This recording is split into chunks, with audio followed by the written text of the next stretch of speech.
Monsieur le Président Michel Kafando, merci de nous recevoir ici, à la Celle Saint-Cloud, dans la résidence de l'ambassade du Burkina Faso. Merci de répondre à nos questions pour TV5 Monde. C'est votre première visite en France depuis que vous êtes président de transition du Burkina Faso il y a 6 mois.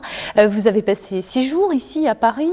La France a donné 3 millions d'euros pour la prochaine élection présidentielle. Première question, la date de la présidentielle est maintenue au 11 octobre et vous appréciez le fait que la France va s'impliquer dans le processus électoral?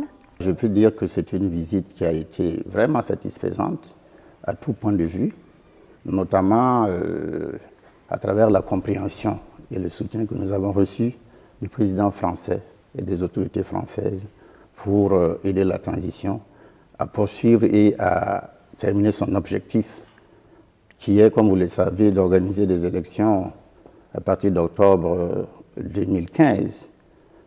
Et puisque vous me posez la question sur les élections, je peux confirmer que les dates que nous avons arrêtées sont les bonnes. À partir du 11 octobre, nous aurons les élections présidentielles et législatives couplées.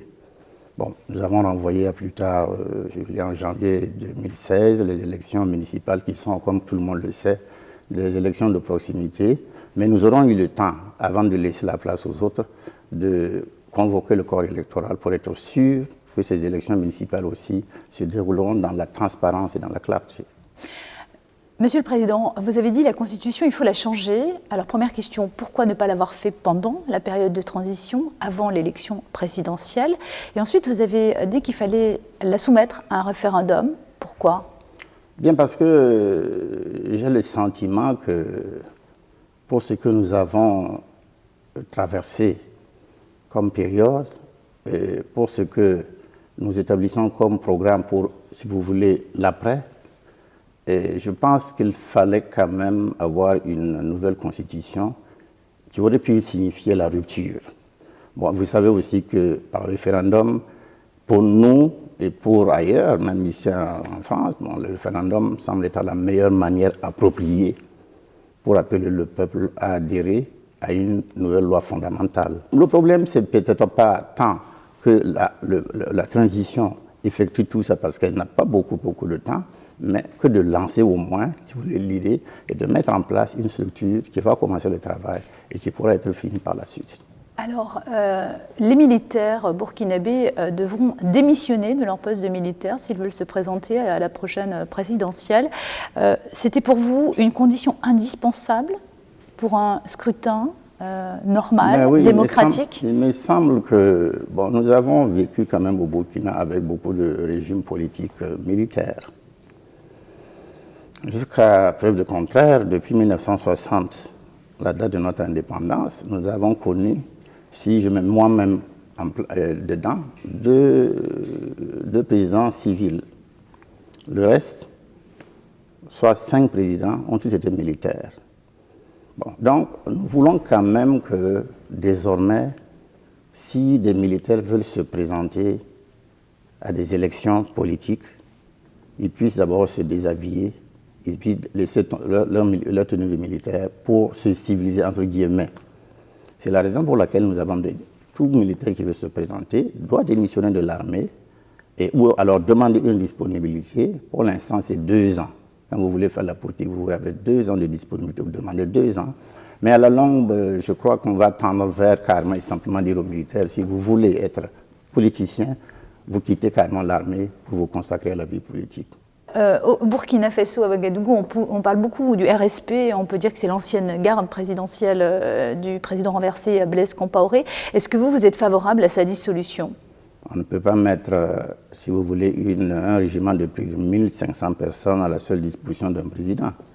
Et moi-même, quand je suis venu, j'ai dit que vraiment, je n'en avais pas besoin. Bon, mais comme il se trouve que c'est ce que nous avons comme corps d'élite dans l'armée, il vaut mieux ne pas dissoudre le RSP en tant que tel.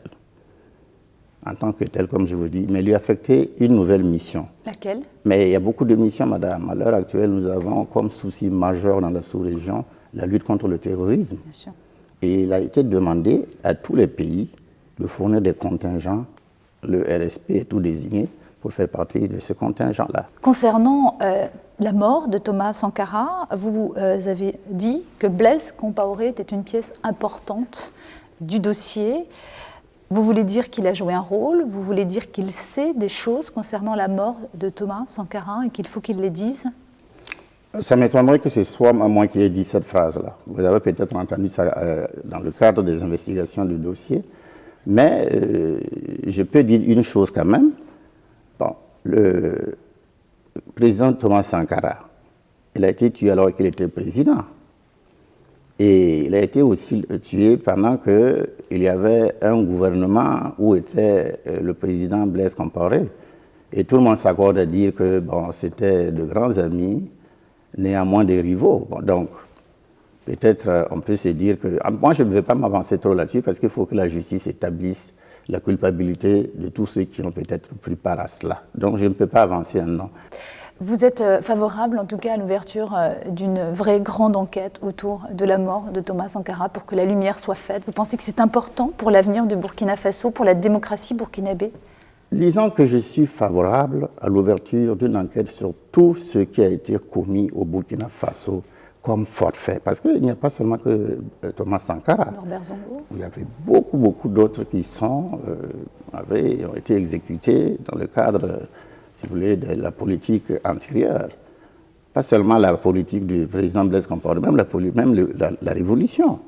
Et même avant la révolution. Donc, je suis favorable pour qu'on ouvre tous les dossiers.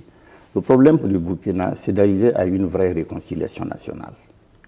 C'est un pays qui a été meurtri par beaucoup d'aventures, qui a été meurtri par des assassinats, des disparitions. Donc, pour arriver véritablement à asseoir une nouvelle démocratie, une démocratie vraie, sur des institutions solides et démocratiques, telles que nous entendons le faire dans le cadre de la transition, j'aime à dire qu'il faut exorciser tout ça. Il faut évacuer tous ces contentieux. Monsieur le Président, en fait, vous avez un discours de candidat, vous ne l'êtes pas? Je ne le suis pas, madame. Ça, je peux vous le dire. Mais vous le regrettez? Les yeux dans les yeux, je peux vous le dire. Moi, je ne suis pas... Vous le regrettez? Ah non, je ne le regrette pas du tout. Moi, Un jour, vous pensez être candidat? Je suis venu pour une circonstance déterminée, madame. Et je demande que les Burkinabés m'aident à réussir cette mission-là, qui n'est pas du tout facile. Vous savez, une transition, ce n'est pas chose facile. Moi, je demande aux Burkinabés de m'aider à résoudre cette question afin que nous allions de l'avant et que nous puissions sortir de là, que nous puissions avoir un État où véritablement les normes démocratiques, les normes de la liberté, le respect mutuel vont être le soubassement de cet édifice que nous voulons bâtir. Mais sinon, moi-même, pas d'ambition personnelle, je vous l'assure. Alors, en tout cas, merci beaucoup, Michel Kafando, Monsieur le Président, d'avoir répondu aux questions de TV5 Monde. Merci beaucoup. Je vous en prie, merci.